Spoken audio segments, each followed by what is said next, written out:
کون سا آپ نے وزٹ کیا، کیسا لگا آپ کو، تھوڑا سا بریفلی بتا دیں. بسم اللہ الرحمن الرحیم.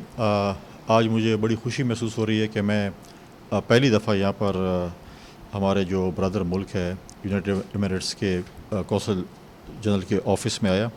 ان کی بڑی مہربانی کہ انہوں نے مجھے یہاں پر دعوت دی.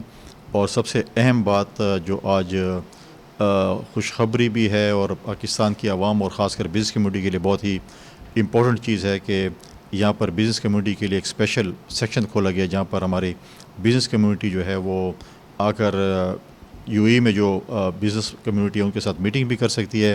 یہاں پر کانفرنس ہال بھی انہوں نے بنایا جہاں پہ یہاں پر بھی میٹنگ کر سکتی ہیں, آن لائن بھی میٹنگ کر سکتے ہیں, اور بہت سے ایسے جو ان کے آئیڈیاز ہیں بزنس کے وہ بھی فلوٹ کر سکتے ہیں. ایک اسپیشل سیکشن جو اس ایشیا میں سب سے بڑا جو یہاں پر جو ہے وہ کونسلیٹ آپ کہیں کہ یہاں پر بنے ہیں بزنس کے لیے, میں سمجھتا ہوں کہ یہ ایک بہت خوشائند بات ہے. اس سے آپ پاکستان اور یونائٹڈ ایمریٹس کی جو ہے دوستی کو آپ دیکھ سکتے ہیں کہ بھائی چارے کی جو دوستی ہے وہ اور مضبوط ہو رہی ہے.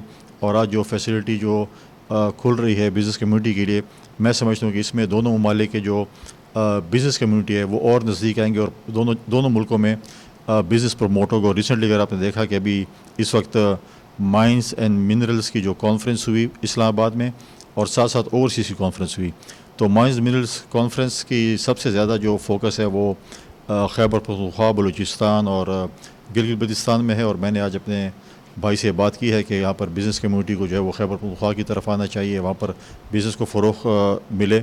تو اور کراچی کیونکہ سب سے بڑی آبادی یہاں پر پشتون آبادی بھی موجود ہے, یہاں پر بھی ان کو فیسیلیٹیٹ کیا جاتا ہے. تو میں ان کا بہت زیادہ مشکور ہوں جس طریقے سے یہاں پر یہ کام کر رہے ہیں, پاکستان کی کمیونٹی کے لیے کام کر رہے ہیں, اور پاکستان اور یو اے کی جو دوستی اور بھائیوں والا ایک تعلق ہے اس کو مضبوطی کی طرف لے کے جا رہے ہیں. تو میں اپنی طرف سے اور خیبر پختونخوا کی عوام کی طرف سے ان کا دلی طور پر شکریہ ادا کرتا ہوں.